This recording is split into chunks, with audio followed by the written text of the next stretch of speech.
Hello दोस्तों, welcome to निकमैक take. आज की वीडियो में हम लोग इंडस्ट्रियल इंजीनियरिंग के जो लास्ट यूनिट है अपनी यूनिट 5, उसमें एक टॉपिक है आपका फॉर्मेशन ऑफ एलपीपी। यानी पूरी यूनिट में वो टॉपिक बहुत ज़्यादा इंपॉर्टेंट है। वो किस तरीके से उसके बेस पे न्यूमेरिकल्स हम सॉल्व करते हैं वो सब मैं आपको बताऊंगा। पिछली साल आपके क्वांटम में एक क्वेश्चन भी दे रखा है, पिछले साल एग्जाम में आया हुआ है। उस क्वेश्चन को आप सॉल्व करने की कोशिश करोगे, किस तरीके से सॉल्व करने की कोशिश करोगे वो भी मैं आपको बताऊँगा। ठीक है। सबसे पहले हम लोग समझते हैं कि ये एलपीपी होता क्या है। देखिए दोस्तों, हम यूनिट 5 के बारे में स्टडी कर रहे हैं इस वीडियो में। और इस वीडियो में हम लोग पढ़ने वाले हैं एलपीपी, यानी कि लीनियर प्रोग्रामिंग प्रॉब्लम। इसकी फुल फॉर्म क्या होती है? Linear programming problem. अब देखो, बेसिकली हम एलपी के बारे में हम बात करते हैं। देखो एलपी क्या होता है वो चीज़ आप देखिए। एलपी क्या होगा आपका? Linear programming. और लीनियर प्रोग्रामिंग में हम लोग करते क्या हैं वो देखिए, मैं आपके लिए पॉइंट बाय पॉइंट लिख के लाया हूँ। तो देखो, सबसे पहले अगर मैं बात करूँ तो एलपी में हम लोग क्या करते हैं कि सिंपल ऑप्टिमाइज करते हैं प्रोसेस को। क्या करते हैं? इसको हम बोलते हैं सिंपल ऑप्टिमाइजेशन प्रोसेस। यानी कि हमको लीनियर वेरिएबल दे रखा होगा, एक इक्वेशन दे रखी होगी लीनियर फॉर्म में, ठीक है ना। उसको ऑप्टिमाइज करने के बाद हम मैक्सिमा और मिनिमा निकालते हैं। तो इसको क्या बोल सकते हैं हम? सिंपल ऑप्टिमाइजेशन प्रोसेस होती है एलपी। और क्या बोल सकते हैं? इसमें हम मैथमेटिकली अप्रोच रखते हैं, मैथमेटिकली ऑप्टिमाइज करते हैं किस चीज़ को? अपने सिस्टम को या प्रोसेस को या डिसीजन जो भी हम लेते हैं उस चीज़ को मैथमेटिकली ऑप्टिमाइज करते हैं with the help of linear programming. ठीक है। और क्या बात इसमें जो इम्पोर्टेंट बात है वो क्या है कि all variables and constraint linear. जिसमें जितने वेरिएबल्स होते हैं अपने और कंस्ट्रेंट होते हैं, यानी कि with in the limit, limit होती है हमारी कि मान लो हमको प्रोडक्ट बनाना है कोई भी, और हमको 2,000 रुपये दे रखे हैं। 2,000 में हमको प्रोडक्ट बनाना है, तो एक लिमिट सेट कर दिए ना कि जो भी हम प्रोडक्ट बनाएंगे 2,000 के अंदर ही अंदर हमें बनाना है। तो इस तरीके से जो भी हम लिमिट सेट कर देते हैं ना, उसको बोलते हैं कंस्ट्रेंट। चलो इसके बारे में हम आगे डिटेल में डिस्कस करेंगे नीचे। अब हम आगे बढ़ते हैं थोड़ा सा। आपको एलपी समझ आ गया होगा एलपी क्या होती है, कि सिंपल सी ये ऑप्टिमाइजेशन प्रोसेस होती है। और इसकी मदद से हम अपने मैथमेटिकली ऑप्टिमाइज करते हैं किस चीज़ को? सिस्टम को, प्रोसेस को, या फिर हमारे जो भी हम डिसीजंस लेते हैं। और इसमें जितने वेरिएबल्स होते हैं वो कैसे होते हैं? लीनियर होते हैं। ठीक है। चलो आगे बढ़ते हैं कि हमें एलपी की ज़रूरत क्यों पड़ी, क्या इसके ऑब्जेक्टिव है। तो देखिए, ऑब्जेक्टिव की अगर बात करें तो मैंने आपको बता ही दिया कि हमको मैक्सिमाइज और मिनिमाइज निकालना पड़ता है, मैक्सिमा या फिर मिनिमा निकालना पड़ता है किसके under? With in the limit, limit के अंदर।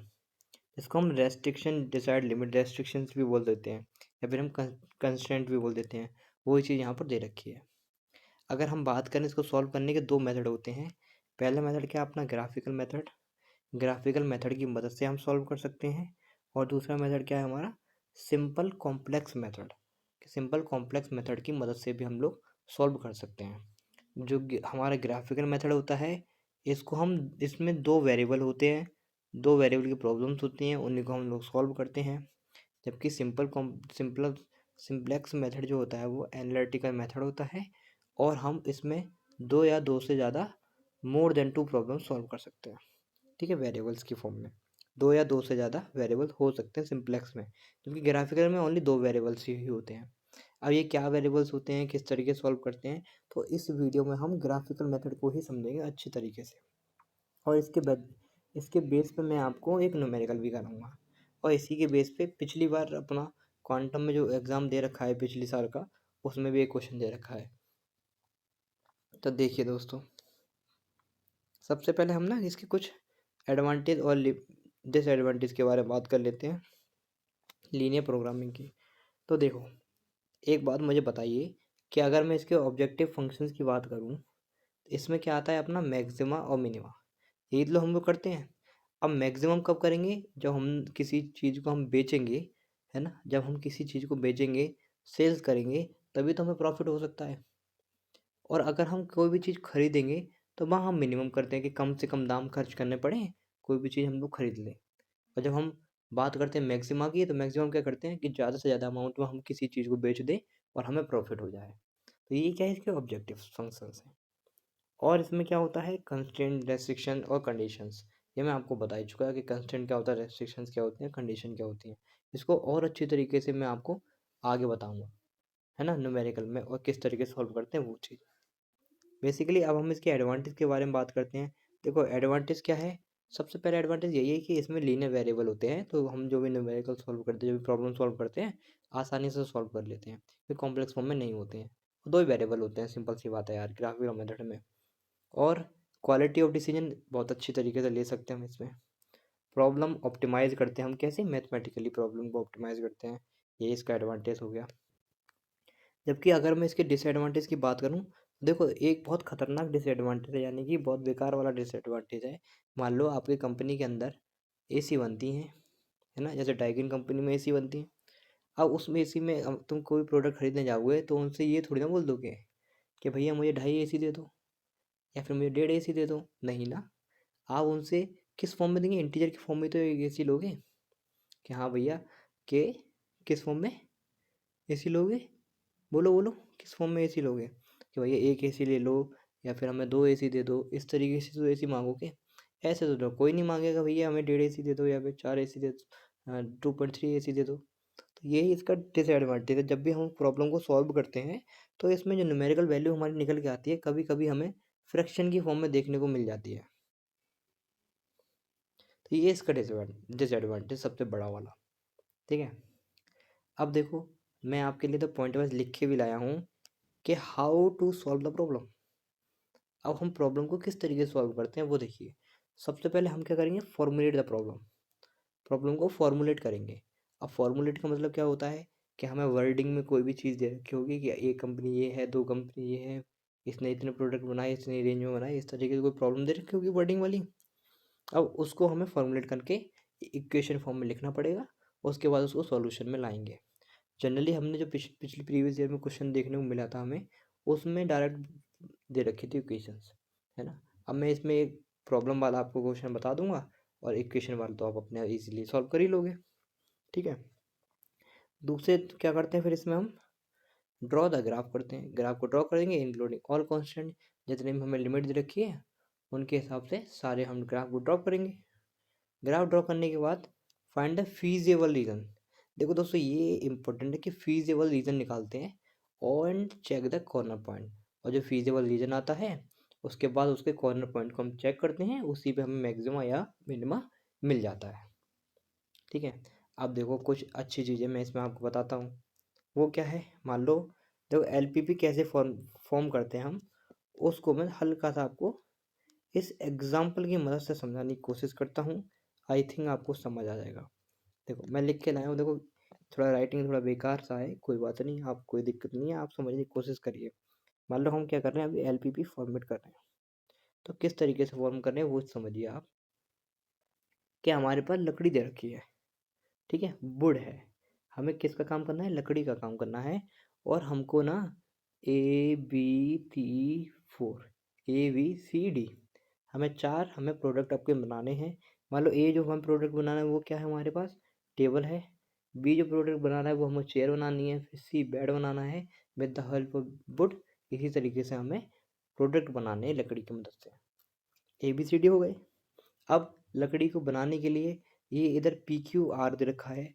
PQR क्या हो गया कि पहले में P जो है हमें वुड, लकड़ी कितनी चाहिए, 150 के लिए हमें लकड़ी दे रखी है ना। और फेविकॉल की ज़रूरत पड़ेगी, हमें पेंट की ज़रूरत पड़ेगी। भैया हम चेयर बनाएंगे या फिर टेबल बनाएंगे या फिर बेड बनाएंगे या कुछ भी प्रोडक्ट हम बनाएंगे लकड़ी की मदद से, तो हमें वुड, लकड़ी तो ज़रूरत पड़ेगी, और फेविकॉल की भी ज़रूरत पड़ेगी और पेंट की भी ज़रूरत पड़ेगी। ये हमें क्वेश्चन में दे रखा है। एक एग्जांपल से मान लो कि हमें 4 प्रोडक्ट बनाने हैं और हमें वुड दे रखी है, फेविकॉल दे रखा है, पेंट दे रखा है। अब कितना कितना दे रखा है कि 150 के लिए हमें 150 किलो हमें दे रखा है वुड, 80 किलो हमें दे रखा है फेविकॉल, और 1000 kg हमें दे रखा है पेंट। ये जो दे रखे हैं रिसोर्सेज है ना, इनकी मदद से ही तो हम सब कुछ बनाएंगे। तो इसी को हम रिसोर्सेज वैल्यू भी बोल देते हैं, और इन्हीं को हम रेस्ट्रिक्शंस बोलते हैं, इन्हीं को हम लिमिटेशन बोलते हैं, लिमिट बोलते हैं। कि 150 किलो हमने तुमको लकड़ी दे दी, और हमें नहीं पता तुम कितने पीस बनाओगे या फिर कितनी यूनिट बनाओगे, बस हमें बनाना है, लेकिन इसके 150 से अंदर ही अंदर बनाना है, 150 से ज़्यादा मत कर देना भैया। 150 किलो लकड़ी है, इसी के अंदर अंदर बनाना है, इससे ज़्यादा लकड़ी यूज़ नहीं कर सकते तुम, ये हमें लिमिट दे रखी है। ऐसे यहाँ पर 80 किलो फेविकॉल दे रखा है, ये लिमिट दे रखी है कि 80 किलो फेविकॉल की मदद से ही हमें तुम्हें बनाना है। 80 किलो 80 के लिए जो फेविकॉल दे रखा है, इसी की मदद से तुम्हें बनाना है प्रोडक्ट अपना, इससे ज़्यादा तुम यूज़ नहीं कर सकते। इसी तरीके से हमें पेन दे रखा है। अच्छा, जो नीचे जो वैल्यू दे रखी होती है ये क्या होती है? सपोज दैट मैं टेबल बनाया, टेबल जब मैंने बनाने के बाद मार्केट में बेचा, आफ्टर सेल करने के बाद कितने का बचा मेरा? 50 रुपये की हमें प्रॉफिट हुआ। ये प्रॉफिट कोफिशिएंट होते हैं नीचे वाले। और जब मैंने चेयर बनाई, बी वाली जो चेयर बनाई, चेयर बनाने के बाद जो मैंने मार्केट में बेची तो मुझे प्रॉफिट हुआ 120 रुपये का। ऐसे ही मैंने बेड बनाया, बेड बनाने के बाद जो प्रॉफिट हुआ मुझे कितना? 80 रुपये का। ऐसे ही मैंने कोई भी अदर प्रोडक्ट बनाया, उसमें कितना प्रॉफिट हुआ? 150 रुपये का। तो ये सब क्या हो गया हमारा कि सेल हो गई, कि हाँ इतनी भैया सेल हो गई हमारी। ये बात आपको याद रखना है। और अगर हम ये इस वैल्यू के बारे में बात करें कि जो हमने जो वैल्यू दे रखी थी, जैसे हमें 5 4 3 6, ये हमें यूनिट बनाई थी हमने कि 5 यूनिट बना ली हमने टेबल, है ना। इसमें 4 टेबल बनाई, इसमें तीन तीन बेड बनाए। तो ये हमें क्या दे रखी थी? टेक्नोलॉजिकल कोफिशिएंट दे रखे थे। आई थिंक आपको समझ आ गया होगा ये मैं क्या समझाने की कोशिश कर रहा हूँ। ठीक है, इन सब मैंने फॉर्मुलेशन किस तरीके से फॉर्मुलेट करते हैं इक्वेशन को, वर्डिंग को, वो मैंने आपको अभी बताया है। ये जनरली क्वेश्चन में आपको खुद करनी पड़ती है अगर आपका न्यूमेरिकल नॉर्मल लैंग्वेज वाइज आ गया तो। अभी मैं आपको वो समझाऊंगा किस तरीके से करेंगे। अब तुम्हें थोड़ा सा नॉर्मल आपको ओवरव्यू दे दिया है। एक बात आप हमेशा याद रखना, यहाँ पर जो x1 है, x2 है, x3 है, x4 है, ये क्या है? ग्रेटर देन हमेशा बड़े होंगे जीरो से। अगर जीरो से छोटे होंगे तो नेगेटिव में चली जाएगी वैल्यू, इसलिए हम बड़े रखते हैं। अब मुझे ये बताओ, अभी तक आपको वीडियो समझ आ रही है? अभी तक क्वेश्चन समझ आया कि एलपीपी क्या होता है? समझ आया तो बहुत अच्छी बात है, नहीं समझ आया दोबारा देखिए और समझिए। अब इसमें सबसे पहले हम लोग क्या करते थे? Objective formation. देखो ये मेन है, ऑब्जेक्टिव फॉर्मेशन किस तरीके से करेंगे वो देखिए। देखो यहाँ मैंने क्या लिखा, देखना गौर से देखना मैंने क्या लिखा है। 50x1, 120x2, 80x3, 150x4। तो ये हमारे प्रॉफिट हो रहे हैं ना, जो प्रॉफिट हुए प्रॉफिट कोफिशिएंट थे ये 50, 120, 80, 150, है ना। 50x1 जो 50 है, ये जो 50 है किस चीज़ का है? x1 का ही तो है। ऐसे ही 120 किसका है? x2 का है।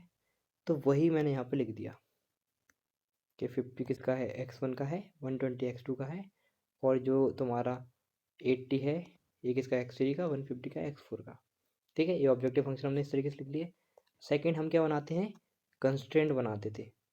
कंस्टेंट किस तरीके से बनाते थे? ये इक्वेशंस ये बेसिकली हमें पेपर में देखने को मिल जाती है नॉर्मल डायरेक्ट, वरना इस वर्डिंग की मदद से हम लोग बनाते हैं। ठीक है, तो कैसे लिखी है मैंने? यहाँ मैंने लिखा है 5x1, 4x2, 3x3, 6x4 less than equal to 150। अब देखो कैसे लिखा है मैंने ये, यहाँ कितना है देखो, 5 है ये मैं अलग कलर से बताता हूँ आपको। ये देखो ये कितना है? 5 है। 5 किसका है? x1 का 5 है, ऐसे मैंने 5x1 लिख दिया वहाँ पे। 4 है, 4 किसका है? x2 का 4 है। यदि 3 किसका है? x3 का है। 6 किसका है? x4 का, ये मैंने लिख दिया। किसके कितनी वुड दे रखी है हमें? 150, है ना। तो वही मैंने यहाँ पे लिखा कि 5x1, 4x2, 3x3, 6x4 less than equal to क्या है? 150। इसी तरीके से मैंने देखो सेकंड इक्वेशन बनाई। सेकंड इक्वेशन क्या बनाई है वो देखिए। देखो सेकंड इक्वेशन क्या बनाई है, देखो यहाँ पर आपका क्या है? 2। 2 किसका है? x1 का। यदि 3 किसका है? x2 का। यदि 2 किसका है? x3 का। 4 किसका है? x4 का। 80 kg हमें दे रखा था Fevicol, less than equal to क्या हुआ? 80 kg, है ना। इस तरीके से हम इक्वेशन बनाते हैं जो मैंने आपको बता दिया। 2x1, 3x2, 2x3, 4x5, x4 less than equal to 80। I think आपको समझ आ गया वो ये सब चीज़। चलो देखो बेस, अब एक चीज़ और मैं आपको समझाता हूँ। ये तो वैल्यू दे रखी डायरेक्ट, ये तो सीजे क्या होता है ये आपके लिए अभी ज़्यादा हेल्पफुल नहीं है। आप अभी जो मैं समझा रहा हूँ वो समझिए बस। अच्छा एक चीज़ और समझिए, इसमें बहुत से बच्चों को बेसिक क्लियर नहीं होता है, वो मैं आपको बताता हूँ कि हाउ टू ड्रॉ ग्राफ। कि हमें कोई भी लीनियर इक्वेशन दे रखी होती है, इसमें ग्राफ किस तरीके से बनाते हैं वो बताइए। तो हमें इक्वेशन दे रखी है ये वाली, x1 plus twice x2 less than equal to 20। इसका हमको ग्राफ बनाना है। वो आप और समझ लिए, क्योंकि ना बहुत से बच्चों को ग्राफ बनाना ही नहीं आता होगा। दो वेरिएबल के बीच में किस तरीके से हम ग्राफ बनाते हैं, ठीक है, वो देखिए आप। ये हमें लीनियर इक्वेशन दे रखी है हमको, x1 plus twice x2 less than equal to 20।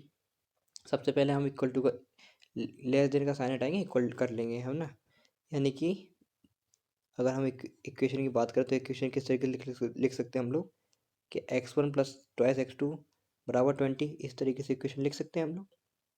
अब इसमें हमने क्या कर रहे हैं, x1 को जीरो किया हमने, यहाँ से x1 को जीरो किया तो ट्वाइस x2 का ट्वाइस x2 रह गया, 20 का 20 आ गया। यहाँ से हम x2 की वैल्यू निकाल लेंगे, कितनी आ जाएगी हमारी 10। ठीक है, जब x2 10 आ गया और x1 हमारा था 0, तो पहला पॉइंट क्या निकले हमें 0,10 कि x1 0 है, x2 हमारा 10 हो गया। इसी तरीके से अगर हम उसी इक्वेशन में x2 को 0 रखेंगे तो x1 हमारा 20 निकल आएगा। सेकेंड पॉइंट निकल आएंगे हमारे 20,0। ठीक है, अब इसका हमें ग्राफ बनाना है। किस तरीके से ग्राफ बनाओगे तो वो देखिए। ये हमने लाइन कर ली, एक ये लाइन कर ली हमने। ये x1 है, ये x2 वाली लाइन है। अब यहाँ पे देखो, पहला पॉइंट क्या था हमारा, ये था। तो दूसरे कलर से दिखाता हूँ। पहला पॉइंट हमारा क्या था, ये 0,10। जीरो कहाँ है, जीरो ये है, और 10 कहाँ पे जा रहा है, ऊपर। तो ये हमारा पहला पॉइंट निकला है 0,10 इस जगह।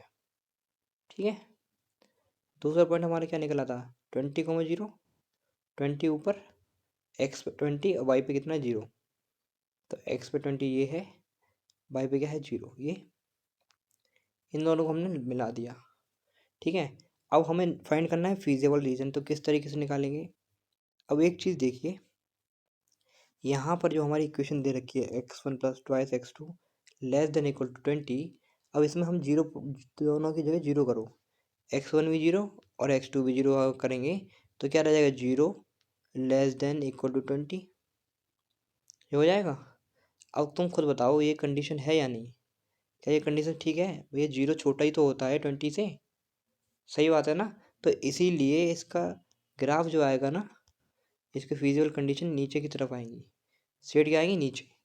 और हम माइनस से बचने के लिए, किससे दोस्तों, माइनस की वैल्यू हम कैलकुलेट नहीं करते हैं।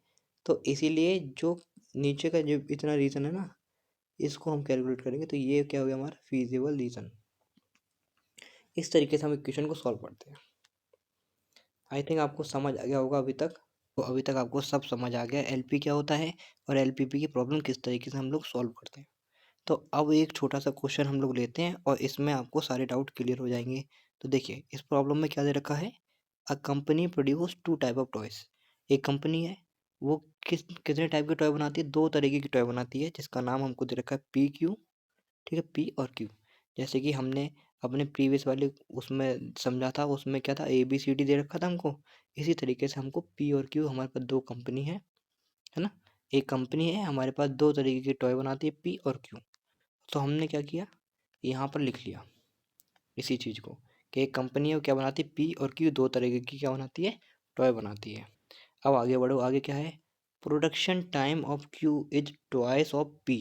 देखो प्रोडक्शन टाइम के बारे में बात कर रही है ना। प्रोडक्शन टाइम कितना समय लगता है क्यू को बनाने में, production time of Q, Q को बनाने में ट्वाइस ऑफ पी, पी के ट्वाइस लगता है। तो यानी कि अगर हमें पी कितना है 1, तो क्यू कितना होगा 2, ये तो हुआ ट्वाइस ही तो हुआ उसका। तो ये यहाँ पर दे रखा है। चलो आगे बढ़ते हैं। अब आगे क्या दे रखा है, the company has maximum of 2000 unit per day. Per day पे देखो यूनिट पर डे दे रखा है, मैक्सिमम कितने 2000 पर डे। तो यहाँ पर 2000 क्या होगा, लिमिट लगा दी, यानी कि कंस्टेंट जो हमको बताया था मैंने आपको, वो हो गए रिसोर्सेज, कि हमको 2000 पर यूनिट लिमिट दे रखी है। और क्यू कितना है 2 और पी कितना है हमारे पास 1। ठीक है, नेक्स्ट आगे बढ़ते हैं हम। नेक्स्ट क्या है, the supply of raw material in just sufficient to produce 1500 1500। ठीक है, तो सप्लाई के बारे में बात की गई, यानी कि कैपेसिटी के बारे में बात करें हम। कैपेसिटी कितनी दे रखी है हमको 1500। तो यहाँ पर कैपेसिटी हमारे पास कितनी है 1500। हमको कैपेसिटी ये नहीं बताइए कि इतना यूज़ करके इतने 1500 का यूज़ करके पर डे पे कितने टॉय बनाने हैं ये हमें नहीं बताया गया। तो मैंने क्या किया कि मैंने कह लिया कि मैं एक और एक बनाऊंगा, एक पी टॉय बनाऊंगा, एक क्यू टॉय बनाऊंगा 1500 रुपये में। ठीक है, हमें कैपेसिटी दे रखी है, हमें 1500 दे रखी है, हमें इसकी मदद से बनाना है टॉय। तो हमें लिमिट दे रखी थी ये।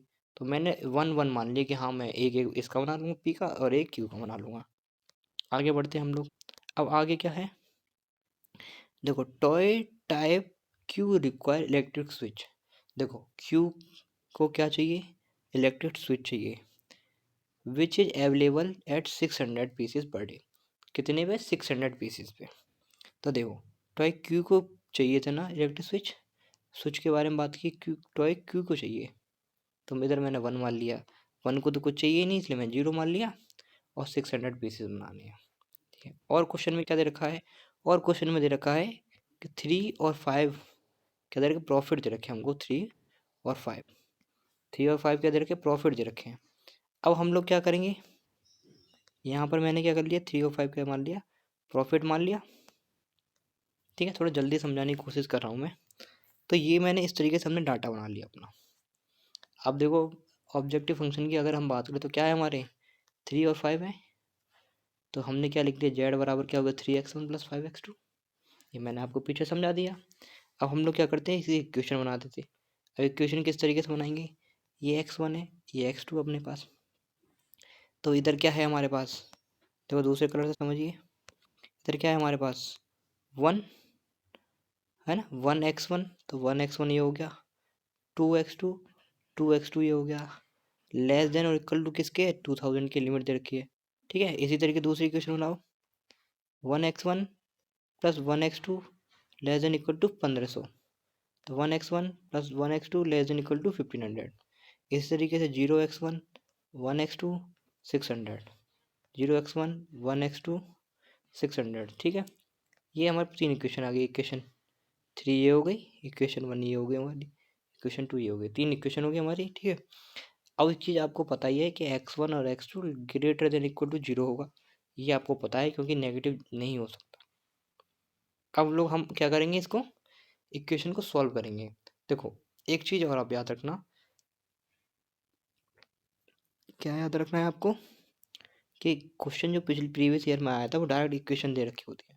कभी कभी हमें इतनी तामझाम करने की जरूरत ही नहीं पड़ती, लैंग्वेज वाला क्वेश्चन दे ही नहीं रखा होता है, हमें डायरेक्ट इक्वेशन दे रखी होती हैं, इसके बेसिस पे निकालने को मिलता है। ठीक है, तो इसीलिए मैं आपके लिए टिपिकल क्वेश्चन लाया हूँ, क्या आप वो समझ लो, ये तो अपने आप कर ही लोगे इस टाइप के क्वेश्चन। ठीक है, तो सबसे पहले अब हमारा क्या काम क्या है, कि इन इक्वेशन को सॉल्व करना और इनके पॉइंट्स निकालना। तो पहली इक्वेशन हमारे पास क्या है, देखो दूसरे पॉइंट से समझाता हूँ। पहली इक्वेशन हमारे पास क्या है, x1 + 2x2 less than equal to 2000।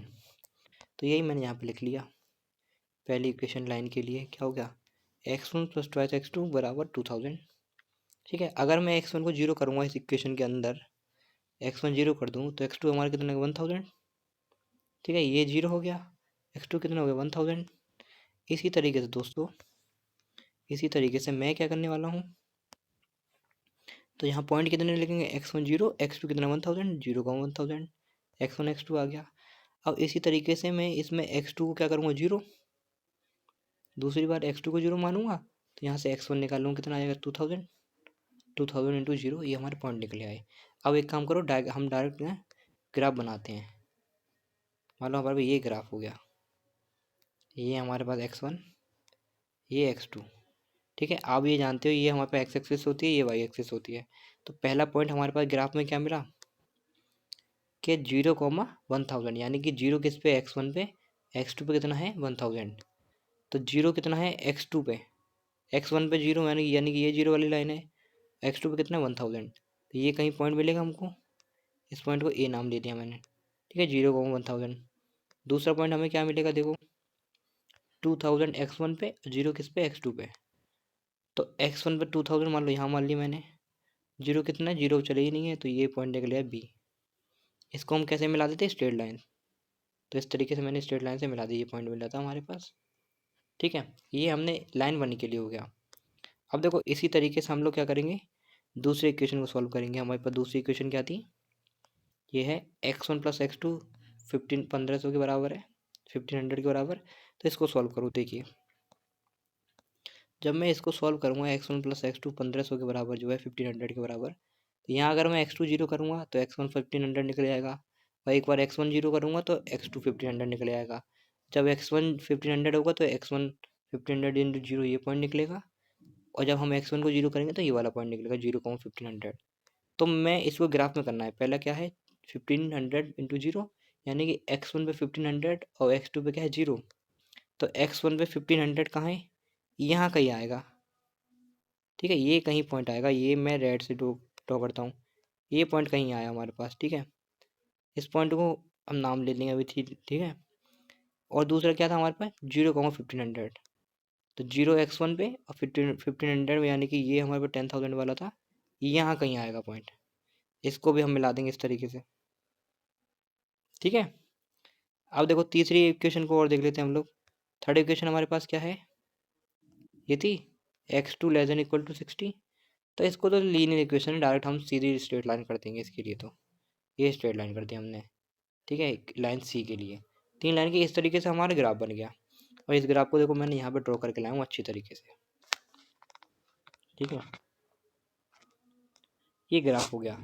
अब हमें फीजिबल रीजन निकालना था, तो आप एक काम करो, इस इक्वेशन को ना, अगर देखो मैं यहाँ पर 0 0 पुट करूँगा ना, या तो एक काम करो कि यहाँ 0 0 पुट करके देखो, x1 भी 0 x2 भी 0 < 2000 हो गया, तो यहाँ से 0 < 2000 हो गया। तो ये कंडीशन सेटिस्फाई हो रही है ना, 0 तो छोटी है 2000 से, तो इसीलिए इसके फिजिबल रीजन कितना बनेगा, मैंने पहले ही बताया था क्या आएगा, नीचे आएगा, नीचे की तरफ, इस तरफ कोई, है ना। आप इस वाले पॉइंट में समझिए ना, नीचे की तरफ आएगा सबका, ठीक है। जब सबका नीचे की तरफ आएगा तो हम क्या निकाल देते, कॉमन। तो कॉमन हमारा पार्ट का ये तो कॉमन है सब में, ये चीज़, ये देखो, ये मैं थोड़ा ढंग से नहीं कर पा रहा हूँ, ये मैं सेट किया है, ये सब क्या है कॉमन, नेगेटिव वाले को हम छोड़ देते हैं, ये हमने कॉमन ले लिया। अब जो भी पॉइंट दे रखे हैं इसमें, देखो मैं ब्लू से बताता हूँ। एक पॉइंट तो ये हो गया हमारे पास ए पॉइंट, ये हमारे पास बी पॉइंट, ये C point, D point, 4 point होगा दोस्तों। कितने पॉइंट हो गए, 4 पॉइंट हो गए। अब ये हमारा क्या फीजिबल रीज़न निकल आया, ये मैंने आपको बता दिया, ठीक है। ये फीजिबल रीज़न निकल आया सब, और हमको निकालना क्या था, अब हमको क्या निकालना है, एक चीज़ मैंने पॉइंट में आपको बताई थी, कॉर्नर मैक्सिमम मिनिमम निकालने के लिए जो फीजिबल रीज़न होता है उसके कॉर्नर पॉइंट को देखते हैं। तो कॉर्नर पॉइंट देखो कौन कौन से हो गए, एक तो ये कॉर्नर पॉइंट हो गया डी, एक ये कॉर्नर पॉइंट सी हो गया, एक ये कॉर्नर पॉइंट बी हो गया, और एक ए हो गया। ये कॉर्नर पॉइंट्स हो गए सबसे जो मिल रहे हैं, ठीक है। अब इनकी वैल्यू निकालनी है हमको, इनके पॉइंट्स निकालने हैं। देखो ए के पॉइंट तो आपको पता है किस तरीके से निकलेंगे। देखो ये ए पॉइंट देखो कहाँ कहाँ कट कर रहा है, देखो अब गौर से देखो ए पॉइंट कहाँ कहाँ कट कर रहा है, और जूम करके दिखाऊँ मैं आपको। देखो ए पॉइंट कहाँ कट कर रहा है, एक हमारे पास लाइन सी वाली लाइन को कट कर रहा है, और एक तो जीरो पे कट कर ही रहा है, ठीक है। तो सी वाली लाइन कितनी है 600, तो ए की अगर पॉइंट की बात करें तो क्या हो गया 0 × 600 हो जाएगा, ठीक है। और ऐसे बी अगर पॉइंट की, अगर पॉइंट निकालने बी के कैसे निकलेंगे, बी किस किस को काट रहा है, देखो एक तो इसको काट रहा है, यानी कि जो हमने पहली लाइन काटी थी हमने अपनी 2000 वाली, इसको काट रहा है, और एक सी वाले को काट रहा है। तो अब देखो, अब इसी इक्वेशन को देख लो, फर्स्ट हमारे पास क्या थी और थर्ड हमारे पास क्या थी, वो देखिए आप। फर्स्ट इक्वेशन जो हमारी थी वो क्या थी, x1 + x2 2000 के बराबर थी, और थर्ड हमारे पास क्या थी x2 इतने।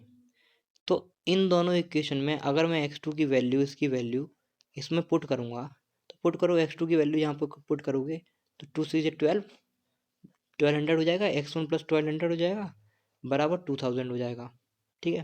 तो यहाँ से मैं x1 की वैल्यू कितनी निकाल लूँगा 800, 800 आ जाएगी लगभग। इस इक्वेशन और इस इक्वेशन का जब हम उपयोग करेंगे जब हम कौन कौन सी इक्वेशन का, पहली वाली इक्वेशन का, इस वाली इक्वेशन का, और इस वाली इक्वेशन का हम प्रयोग यूज़ करेंगे, तो x2 की वैल्यू इसमें हम जब पुट करेंगे तो x1 हमारे पास कितना आ जाएगा 800, ठीक है। इसी तरीके से x2 तो हमारे पास 600 है ही, ये दोनों की वैल्यू है ही, तो वही चीज़ मैंने यहाँ पर लिख दी। देखो एक बार में बता दिया मैंने 0,600 निकला था, दूसरा 800 एंड 600। इसी तरीके से सी निकालोगे आप। सी में देखिए, सी देखो किस किस को काट रहा है। देखो सी पॉइंट देखो कहाँ है, सी पॉइंट देखो यहाँ काट रहा है, ये सी पॉइंट है अपना। अब देखो किस किस को काट रहा है, ये एक फर्स्ट वाली इक्वेशन काट रहा है अपनी, और एक सेकेंड वाली इक्वेशन काट रहा है। तो from first and second equation, ये हमारे पास फर्स्ट इक्वेशन थी, पहली इक्वेशन इससे दूसरे पॉइंट से ले लो, इस वाले पॉइंट से और सेकेंड इक्वेशन से, इन दोनों की मदद से हम लोग ये सी के पॉइंट्स निकाल लेंगे, जो कि देखो यहाँ पे निकले आए 1500 आएगा। इसी तरीके से डी निकाल लेंगे हम लोग। पॉइंट्स जब हम निकाल लेंगे तो हमारा लास्ट ऑप्शन रह जाएगा करने के लिए, वो क्या रह जाएगा वो देखिए आप लोग, बहुत सिंपल सा क्वेश्चन है, फिर खत्म हो जाएगा। हमने जो जेड निकाला था 3x1 + 5x2, ये कहाँ से निकला था, ये आपको पता है ये कहाँ से निकला था, ये यहाँ से निकला था। देखो जो हमारे प्रॉफिट थे यही तो था, यही सबसे पहले हमने यही तो निकाला था, ऑब्जेक्टिव फंक्शन था जेड। तो इसी में अब हम लोग पुट करने वाले हैं। देखो जो हमने अभी पॉइंट निकाले एक के कितने, 0,600, 800 इंटू 600, ये जो पॉइंट निकले थे अपने, ये ये सारे जो पॉइंट निकले ये, इन सभी को वहाँ पर करेंगे आप लोग। ठीक है, जेड बराबर इतना और ये इतना। अब हम लोग सिंपली इन सब की वैल्यू पता है इसमें पुट कर देंगे, कुछ नहीं कर रहा हूँ मैं। x1 की जगह 0 पुट करूँगा, x2 की जगह 600 पुट करूँगा, 3000 निकल के आएगी हमारे रुपये। इसी तरीके से x1 की जगह 800 पुट करूँगा, x2 की जगह 600 पुट करूँगा इस वाली इक्वेशन के अंदर, तब 5400 निकल के आएगी। इसी तरीके से जब मैं 1000 और 500 पुट करूँगा यहाँ पर x1 x2, 5500 पुट निकल कर आएगी। इसी तरीके से 4500 ये निकल के आएगी, आप करके देखना। ठीक है, अब आप मुझे इस सब में चीज़ में देख के बताइए कि सबसे बड़ी वैल्यू कौन सी है। ऑब्वियस ही बात है, सबसे बड़ी वैल्यू यही दिख रही है 5500, तो यही क्या हो गया अपना मैक्सिमा। तो दोस्तों बोर्ड ना होने की वजह से अभी अवेलेबल, इस वजह से आपको इसमें समझाना पड़ रहा है। तो अगर आपको ये वीडियो पसंद आई हो, हेल्पफुल लगी हो, तो आप अपने दोस्तों के साथ शेयर जरूर करें और इस वीडियो को लाइक भी करें।